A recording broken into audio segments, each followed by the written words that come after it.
it's I think that it's a very significant moment to have just the unification of our city during this time of a tragedy.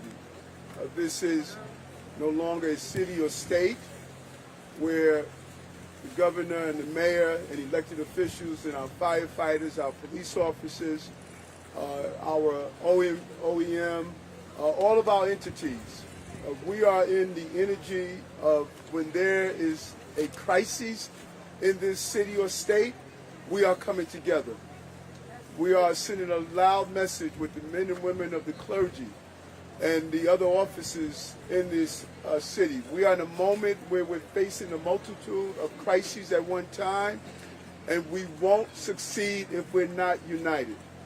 And coming here today, the governor reached out to me and stated that she wanted to be here to send a loud message for these families and to say thank you to the men and women who went in this building. Some of these firefighters, their oxygen tanks were empty, and they still pushed through the smoke. You can't do this if you don't feel attached to the city and this community. And I really want to thank them for putting their lives on the line to save lives. Over 30 people are in the hospital, 19 deaths. 9 of them are children, are babies that we lost. And we're all feeling this. And we're going to be here for this community to help them navigate through this. Many of these young children went to schools. We will have a social and emotional support at their schools to help the classmates.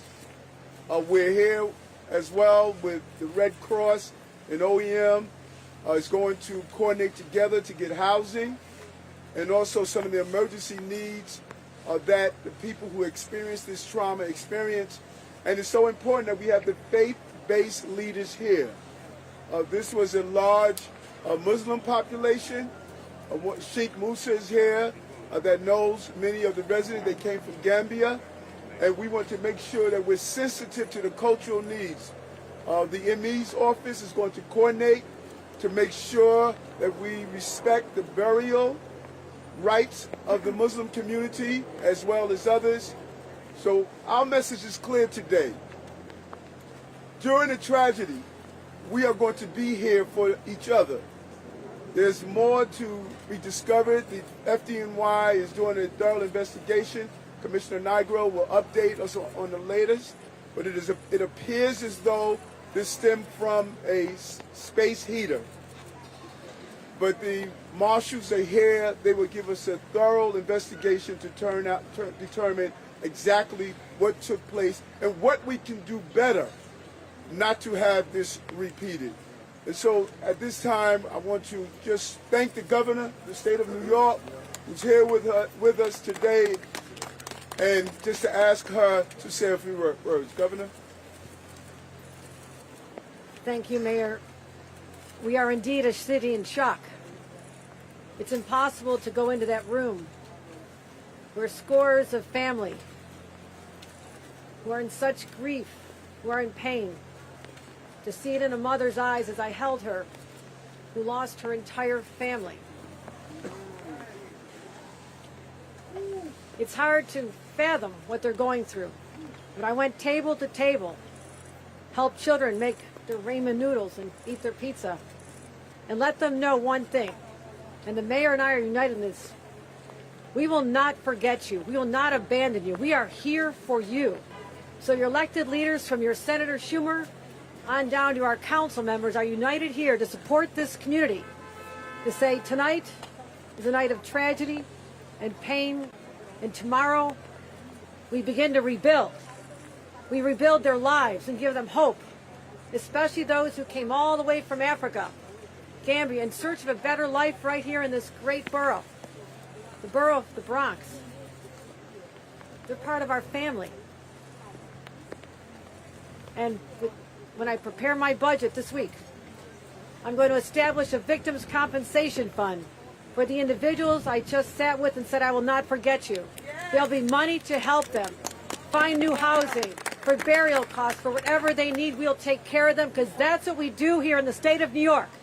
We are here for the Bronx, and we're here for anyone who needs us. And I thank the leadership of our mayor, our fire commissioner, Nigro, and all the men and women in uniform who went into a building not knowing their own fate, and they still went in there and rescued people. And that's why I'm so proud to be the governor of a state like this. You cannot keep us down, ever. We are united together.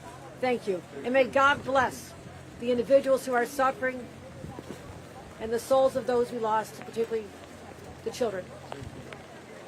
And I'm just so happy when I reached out to our state senator and asked him, can he come up and join us today without hesitation. He came up just to be here and show our united front. Thank you, Senator Schumer. Senator Schumer. Thank you, Mayor, Governor, and everyone here.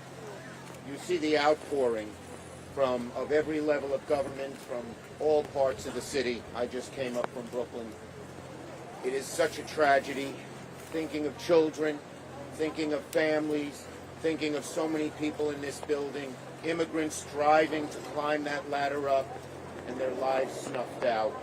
It's awful. I want to thank our firefighters. Unbelievable. They always rush to danger. They don't care. They don't worry about themselves. They just go in there. And they were here, from all reports, very, very quickly. We appreciate that. At the federal level, we'll do whatever we can. There is housing assistance, there is tax assistance, and maybe most important in this instance, immigration assistance, so families can be united, because many of these families have come from overseas and need to be here. And I just pledge, and I saw my colleague from Congress, our Congressman Luchi Torres, we pledge to do whatever we can at the federal level. But New Yorkers are united in standing by. When there's a tragedy, we come together. We don't care about ideology. We don't care about race, creed, color, religion. We come together, we embrace one another, and we say we are for helping New Yorkers who need help. That's who we've been for the history of our city. And on this awful night, that doesn't change. Thank you so much, Senator. And I think the senator raised a good point. This is a heavy immigrant community, and we want to make sure Sheikh Musa let the residents know that if you need assistance, your names would not be turned over to ICE or any other institution. We want people to be comfortable in coming forward, and it's imperative that we connect with those on the ground to make sure they get that message and that word out. And so we want to allow and have Commissioner Nigro come forward to give you any technical updates on what took place and the updates on the investigation. Commissioner?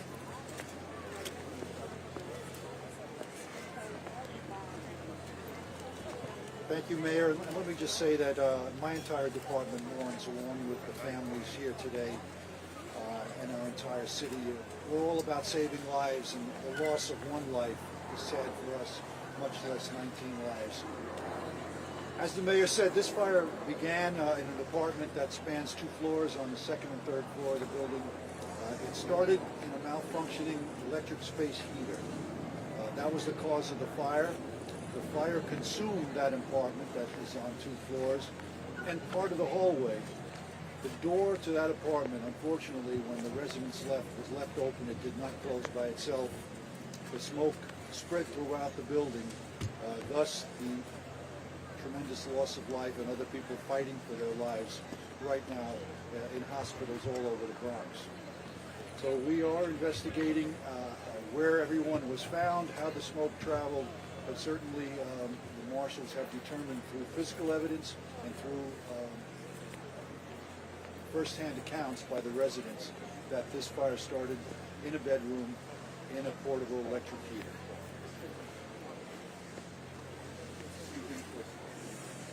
Any questions that I can answer, we'll be happy to do that. Commissioner, there were reports that the... Go ahead. Carol, go ahead, Carol. I heard someone ask about the heat. The heat was on in the building. It was being used to supplement the building heat. There were smoke alarms throughout the building. The first call that came in was due to a neighbor hearing a smoke alarm and looking and seeing the smoke and calling. Commissioner, there were reports that this was a very frequently malfunctioning smoke alarm system, that the alarm went off frequently, and that's why a lot of residents may not have felt urgency to leave. Are you confirming any of that? We will look into that, but I cannot confirm that now.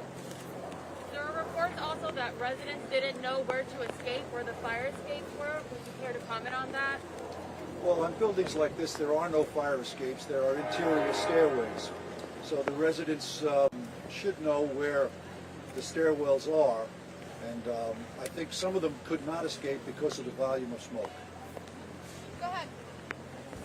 How many residents total were displaced, and how many are now staying in the elementary school next door? I can't give you the exact number right now. I believe there's 120 apartments in the building. There's a very large number of people right now who need a place to stay.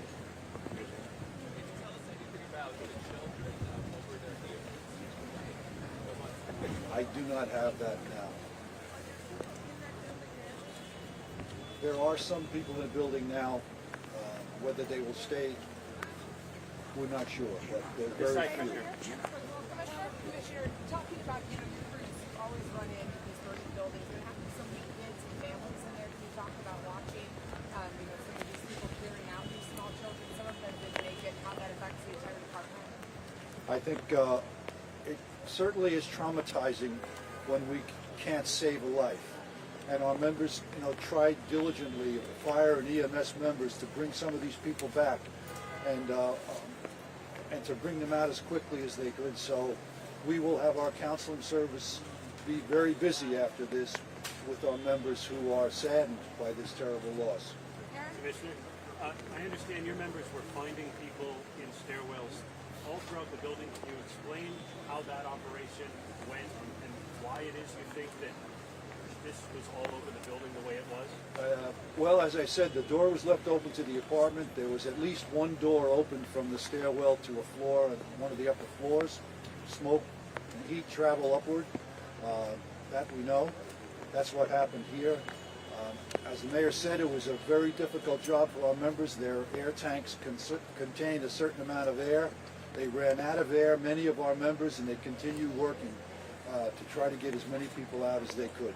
Does anyone have questions for the mayor or the governor? Sure. Yeah, go ahead. In terms of the shelter here at the middle school, where will these people be staying for the next few nights, and where will they be getting resources and supplies? Thank you. We have our Deputy Commissioner of OEM that's here, that's going to give the update, and Red Cross.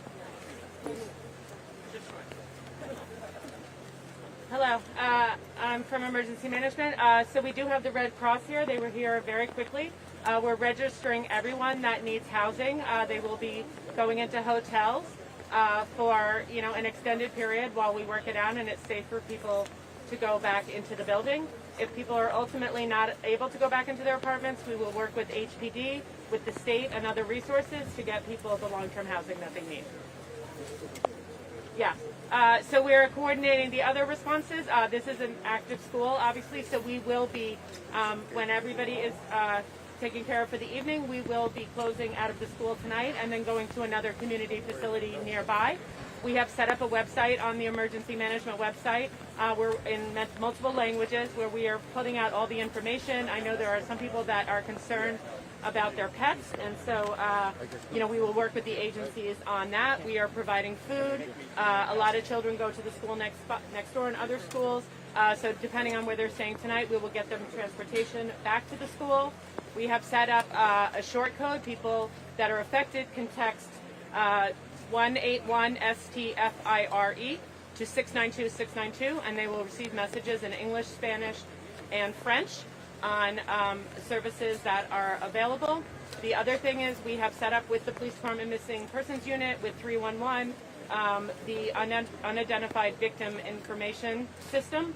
People can call 311, or outside of the city, they can call 212 New York, and if they are looking for information on a loved one that was taken to a hospital or who has passed away, we can get them that information. I understand there are laws that state that these doors have to automatically shut in an emergency like this? Who's making sure that this is actually being implemented? This could save lives.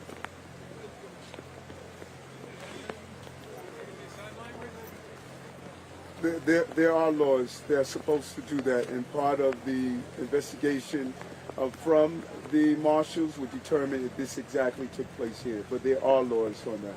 Have there been any issues reported at this building before? I think you guys mentioned that. Like any other problems here that things were not up to code in the building that you know of there? Our preliminary review determined that there were 2 reports, violations, but they were not related to heat at all. Did COVID? Hold on. Who did you say? Okay, yes. Building is listed as 70 fire online. My understanding was that all buildings up to 6 stories included fire. Do you have to think about that discrepancy at all? Yeah, we'll look into that. This building was built in 1972. It was federally funded. It's potentially built under outside of the New York City Fire Code, which is why it might be listed as that. What do you mean what's outside the New York City Fire Code? Well, certain federal buildings can be built under different standards. But to be perfectly clear, the fire never extended beyond. The fire itself, other than getting in the hall because the door was open, never extended anywhere else in the building. So that was not a factor. Thanks. Given the staffing challenges with Omicron, is FDNY EMS seeing any staffing challenges, and did that play any role in the response here? Played absolutely no role. It's a challenge, but we've been able to, every one of our units is fully staffed, fire and EMS. This is one more, so we can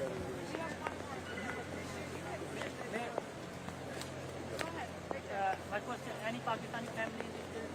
I'm sorry? Any Pakistani families? We're not aware of that. Not aware of that.